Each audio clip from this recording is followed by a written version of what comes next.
ശക്തമായ പോരാട്ടത്തിലേക്ക് പേരാമ്പ്ര എന്ന് പറയുന്ന കോഴിക്കോട് ജില്ലയിലെ മണ്ഡലത്തെ എത്തിച്ചത് അവിടുത്തെ UDF സ്ഥാനാർത്ഥി തന്നെയാണ്. അല്ലെങ്കിൽ ശക്തമായ ഒരു ഇടതുപക്ഷ മണ്ഡലം, അവിടെ മത്സരിക്കുന്നത് പരിണിതപ്രജ്ഞനായ LDFന്റെ കൺവീനർ കൂടിയായ TP രാമകൃഷ്ണൻ, മുൻമന്ത്രി, പരിചിതൻ, ചിരപരിചിതൻ ഒക്കെയാണ്.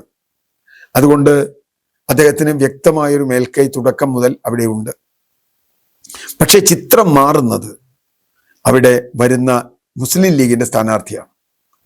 മുസ്ലിം ലീഗിന്റെ ചരിത്രത്തിൽ തന്നെ വലിയ വ്യത്യാസം വരുത്തിക്കൊണ്ട് യുവതിയായ ഫാത്തിമ താഹ്ലിയെ അവിടെ സ്ഥാനാർത്ഥിയാക്കും. ഫാത്തിമ താഹ്ലിയ ഫൈറ്റ് ചെയ്ത് വളർന്നു വന്ന ഒരു നേതാവാണ്, വനിതാ നേതാവാണ്.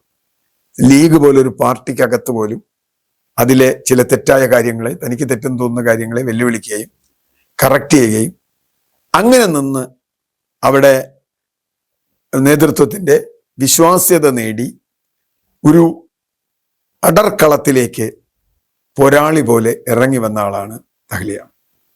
അപ്പോൾ ഫാത്തിമ തഹ്ലിയ വരുമ്പോൾ തന്നെ അവർക്കെതിരെ വലിയ ആരോപണങ്ങൾ, ഈ ഇടത് സുന്നി വിഭാഗം എന്നൊക്കെ പറയാവുന്ന ചില ആളുകൾ, സ്ത്രീകൾ തെരഞ്ഞെടുപ്പ് മത്സരിക്കാൻ പാടില്ല, മുസ്ലിം സ്ത്രീകൾ പാടില്ല എന്നൊക്കെയുള്ള ചില വിഡിതങ്ങളൊക്കെ പറഞ്ഞു. അതൊന്നും പിന്നെ ആരും മൈൻഡ് ചെയ്യുന്നില്ല. കാരണം 50% സ്ത്രീകൾ സംവരണത്തിൽ മത്സരിക്കാന്ന്. അപ്പൊ എന്താ അങ്ങനെ എനിക്കറിയില്ല. സംവരണമല്ലാതെ സ്ത്രീകൾ മത്സരിക്കരുത്, അതിലെന്താ അർത്ഥം എനിക്ക് മനസ്സിലായില്ല. അതുപോട്ടെ. പിന്നെ അവര് ജമാഅത്തെ ഇസ്ലാമിയുടെ ആളാന്ന് പറഞ്ഞു. അങ്ങനത്തെ ചില പ്രചരണങ്ങളൊക്കെ ഉണ്ട്. അതൊക്കെ പോട്ടെ. ഒരു ഉശിരുള്ള പെൺകുട്ടിയാണ് ഫാത്തിമ തഹ്ലിയ എന്ന് കുറഞ്ഞ സമയം കൊണ്ട് അവർ തെളിയിച്ചു. അവർ വളരെ നല്ല ഭാഷയിൽ വളരെ കൃത്യമായി തൻ്റെ രാഷ്ട്രീയം പറയുകയും ജനങ്ങൾക്കിടയിൽ വലിയ തോതിലുള്ള സ്വീകാര്യത നേടുകയും ചെയ്തു എന്ന കാര്യത്തിൽ ഒരു തർക്കമില്ല. അതുകൊണ്ട് മാത്രമാണ് പേരാമ്പ്രയിൽ ഒരു മത്സരം ഉണ്ടാകുന്നത് എന്ന് ഞാൻ കരുതുന്നു. അങ്ങനെ തഹ്ലിയ കളം പിടിക്കുന്ന ഒരു ഘട്ടം വന്നപ്പോൾ അവരെ പരാജയപ്പെടുത്താൻ എന്തു വഴി എന്ന് കുബുദ്ധികളായ CPM-കാർ, അതാരാണെന്ന് എനിക്കറിയില്ല, ആലോചിച്ചു.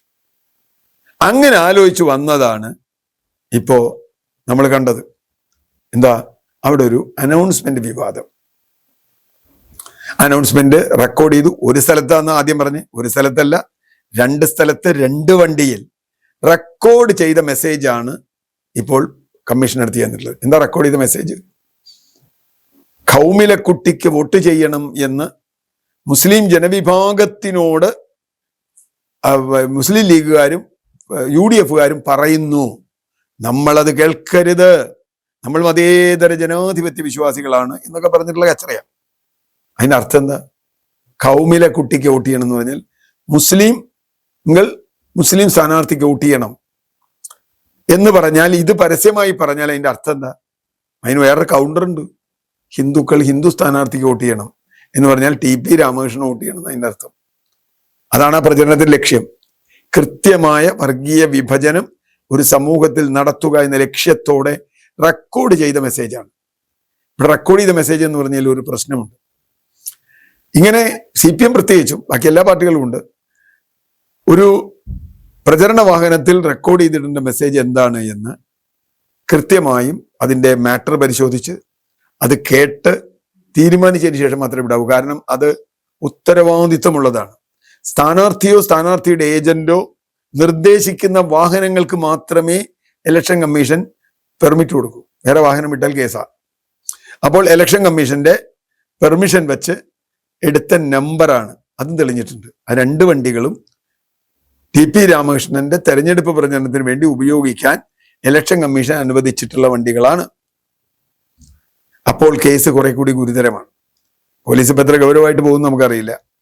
ഇനിയിപ്പോൾ TP രാമകൃഷ്ണൻ ജയിച്ചാലും അത് കേസായിട്ട് വരുമെന്ന് വേറെ കാര്യം, തോറ്റാൽ പിന്നെ കേസില്ല. അപ്പൊ തീർച്ചയായിട്ടും ഇതിനെതിരായി വലിയ തോതിൽ. പക്ഷേ TP രാമകൃഷ്ണൻ പറയുന്നത്, ഞങ്ങൾ ഒരു സ്ഥലത്തും ഖൗമിലെ കുട്ടിക്ക് വോട്ട് ചെയ്യണമെന്ന് മുസ്ലിം ലീഗ് പറഞ്ഞതായി ഞങ്ങൾക്ക് ആരോപണമില്ല, ഞങ്ങൾ ആരോടും പറഞ്ഞിട്ടില്ല, ഞങ്ങൾ അങ്ങനെ ഒരു കാര്യം പിന്നെ എങ്ങനെ അനൗൺസ്മെന്റിൽ വന്നു എന്ന ചോദ്യം വളരെ കൃത്യമായുള്ളൊരു കാര്യമാണ്. ഇത് നമ്മളെ ചിലതൊക്കെ ഓർമ്മിപ്പിക്കുന്നുണ്ട്.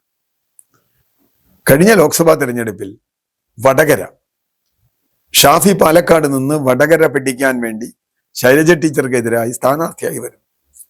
ആ സ്ഥാനാർത്ഥിയായി വന്നപ്പോൾ കുറെ വിവാദങ്ങളുണ്ട്. അതിൽ ഏറ്റവും പ്രധാനപ്പെട്ട വിവാദം എന്നൊക്കെ നമുക്ക് ഓർമ്മയുണ്ട്, കാഫിർ എന്ന് പറയുന്നൊരു വിവാദം. എന്താ കാഫിർ? ഒരു സ്ക്രീൻഷോട്ട് മൊത്തമായി പ്രത്യക്ഷപ്പെടുന്നു. അതിൽ കാഫിറാണ് എതിരാളി, കാഫിറിന് വോട്ട് ചെയ്യരുത് എന്ന് ഷാഫിക്ക് വേണ്ടി അഭ്യർത്ഥിക്കുന്ന പോലെയാണ് ആ ഷോട്ട് വന്നത്. ഇത് വലിയ വിവാദമായി. ആ വിവാദം പോലീസ് പിടിച്ചു. പോലീസ് ഒരു മുസ്ലിം ലീഗിൽ ഒരുത്തിനെ അറസ്റ്റ് ചെയ്തു. അവസാനം അയാളല്ല ചെയ്തതെന്നു അയാൾ ഹൈക്കോടതിയിൽ പോയി വിടുതൽ വാങ്ങി. അന്വേഷിച്ച് ചെല്ലുമ്പോൾ എവിടെ ചെന്നു? DYFIക്കാരിൽ മാത്രമല്ല, ഒരു മുൻ MLA മകനിൽ വരെ അതെത്തി.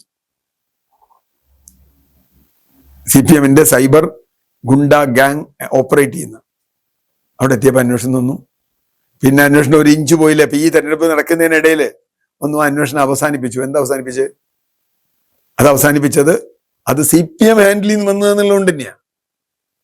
ഇതന്വേഷിക്കട്ടെ, ഇതന്വേഷിച്ചാൽ എവിടെയെങ്കിലും എത്തുമോ? ഇനിയിപ്പോ ഭരണമൊക്കെ മാറി വേറെ പോലീസ് വന്ന് അന്വേഷിച്ചാൽ കിട്ടുമെന്ന് എനിക്കറിയില്ല. അല്ലെങ്കിൽ ഇത് എവിടെ നിന്ന് വന്നു എന്നും, അവരുടെ വാഹനത്തിൽ വന്ന കാര്യം, അവരുടെ വാഹനത്തിൽ വേറെ ആൾ കയറി കാസറ്റ് ഇട്ട് അല്ലെങ്കിൽ CD ഇട്ട് അല്ലെങ്കിൽ ഇതിട്ട് പഠിപ്പിക്കില്ലല്ലോ, പറയില്ലോ. അങ്ങനെ വരുമ്പോൾ ഇത് ഗുരുതരമായ ഒരു ആരോപണമാണ്. ആരോപണമല്ല, ഗുരുതരമായ ഒരു ചട്ടലംഘനമാണ്. എങ്ങനെ തിരിഞ്ഞു മറിഞ്ഞ് കളിച്ചാലും ഇതിൽ നിന്ന് രക്ഷപ്പെടാൻ TP രാമകൃഷ്ണന് കഴിയില്ല. കാഫിറിട്ട് എന്താ സംഭവിച്ച അവസാനം? നിയമസഭാ തെരഞ്ഞെടുപ്പിൽ 1,00,000 വോട്ടിന്റെ ഭൂരിപക്ഷം ഉണ്ടായിരുന്ന 7 മണ്ഡലങ്ങളിലായി 1,00,000 വോട്ട് ഭൂരിപക്ഷം ഉണ്ടായിരുന്ന, 1,00,000-ലധികം വോട്ട് ഭൂരിപക്ഷം ഉണ്ടായിരുന്ന വടകരയിൽ 1,400,000 വോട്ടിന് ഷാഫി ജയിക്കുന്നു. കാരണം ഷാഫിക്കെതിരായി നടത്തിയ വർഗീയ പ്രചരണമാണ്. അത് മുസ്ലിങ്ങൾ മാത്രമല്ല, ഇത്തരത്തിൽ വൃത്തികെട്ട പ്രചരണം നടത്തുന്ന ആളുകളെ CPMകാരായാൽ പോലും അവർക്ക് ഇഷ്ടമല്ല. അങ്ങനെ വർഗീയ പ്രചരണം നടത്താൻ പാടില്ലല്ലോ. അങ്ങനെ ഒരു തെരഞ്ഞെടുപ്പ് ജയിക്കാൻ പാടില്ലല്ലോ. അങ്ങനെയല്ലല്ലോ ജനാധിപത്യത്തിൽ തെരഞ്ഞെടുപ്പ് ജയിക്കേണ്ടത്.